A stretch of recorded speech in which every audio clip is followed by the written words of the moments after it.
Good morning. Morning. Aloha, as we say in Hawaii. Happy summer solstice. Yes.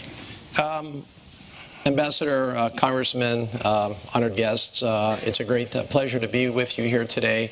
And I'm especially honored, Ambassador, that you have recognized my political mentor, U.S. Senator Spark Matsunaga. I started working for then House member Spark Matsunaga 44 years ago this summer as a summer intern.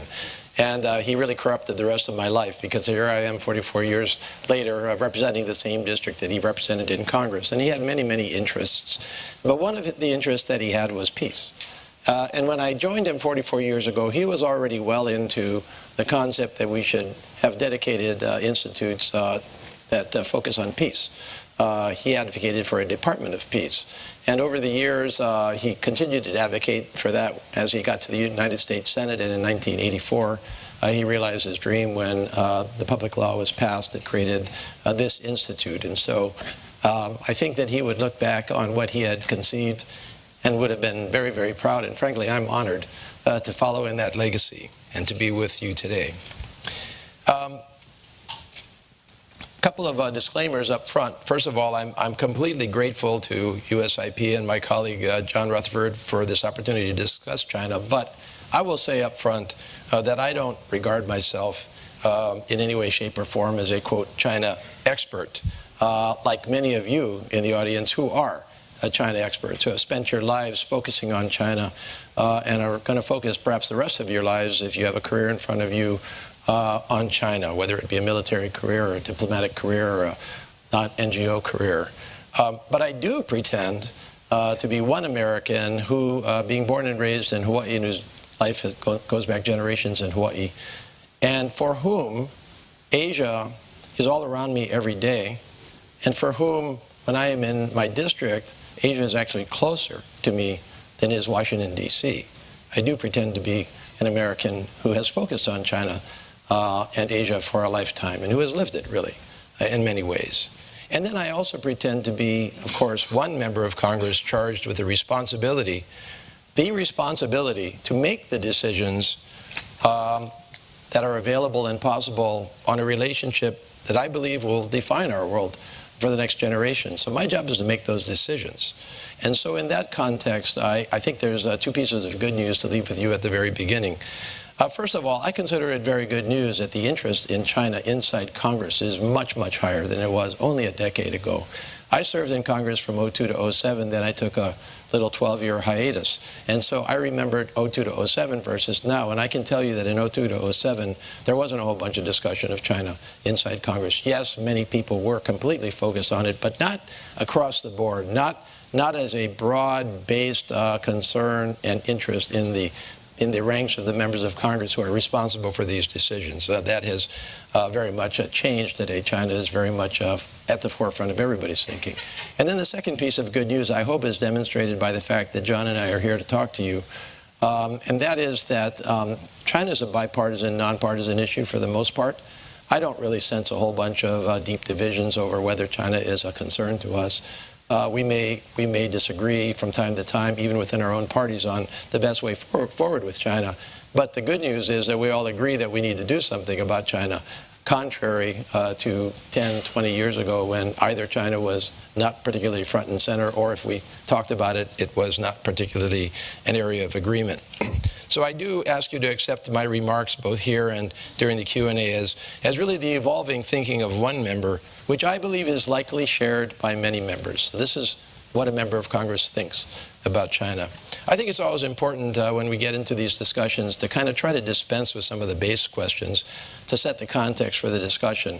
Now, I realize that by jumping through these base questions, I'm making some assumptions that you may disagree with. But I'm going to articulate my base questions and cut to the chase so that we can get to the discussion that follows. First of all, what does China want?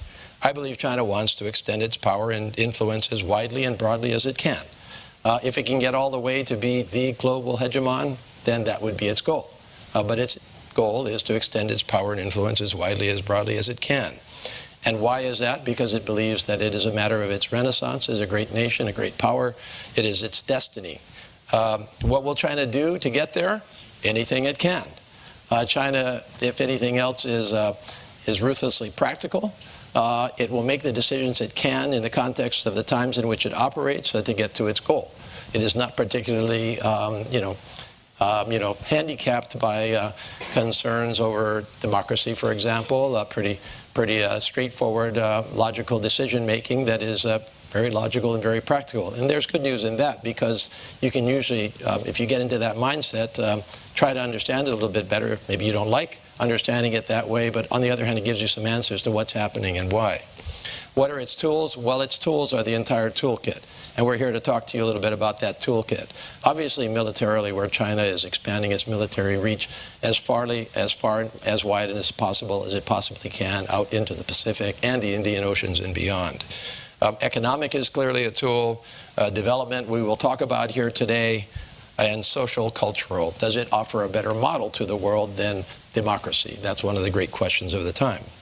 What are the obstacles to China's goals? Well, the international rules-based order is an obstacle, at least if you don't want to play by those rules. And that rules-based order has served our world well over the last 2 generations. And that rules-based order is a series of agreements among nations, among peoples, as to how we conduct ourselves militarily, economically, culturally, socially, to avoid conflict. And sometimes those rules get in the way. And so that's a potential obstacle. Obviously, the strength of others is an obstacle, whether it be military, economic development, social, cultural, or the alliances that have been formed around the world. Those are obstacles. And then finally, I think we have to recognize that internal stability is an obstacle for China. We often assume that, we often make the assumption that as we go out into the next couple of generations of this choice, China will always be as it is. And I don't think we can automatically make that assumption. Neither, by the way, do I think we can make that assumption as to the rest of the world, including our country. But we nonetheless have to make our best predictions, our best guesses based on where we think this is going to be going. But we acknowledge that as an obstacle. What is China's approach? To influence the international rules-based order to its own direction, and or to replace the international rules-based order with a China rules-based order. And when I say that, I switch the hyphen from rules-based to China rules-based order. What is our response? Well, obviously, it's still developing. That's what we're talking about here today. How do we address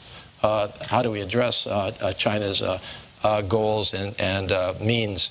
I think we have been slow to see the reality of China. I think we hoped and believed and thought maybe that extending that rules-based order to China would incorporate it into that rules-based order and would lead to a more peaceful world. I think obviously at this point, maybe it's not so obvious, but it's my conclusion that China kind of cherry-picked on that one and took the best of the rules-based order, and then when it didn't like the constraints of that order, went another direction. South China Sea would be the best example of that. So we're still developing on our response, but obviously some areas are strong and must remain strong. Our military is the best, and by our military, I mean not just the United States, but our allies in the Indo-Pacific. Anybody that has ever taken a look at the Indo-Pacific knows how well and how hard they work to preserve the rules-based order in the Indo-Pacific, and free and open navigation, for example, which is so important in that area. And that is a completely compelling reason for us to continue that support. Our response needs to be economic. I consider, just to be upfront about it, the withdrawal from the TPP to have been a mistake from that perspective. I think that we need to revisit that in some way, shape, or form.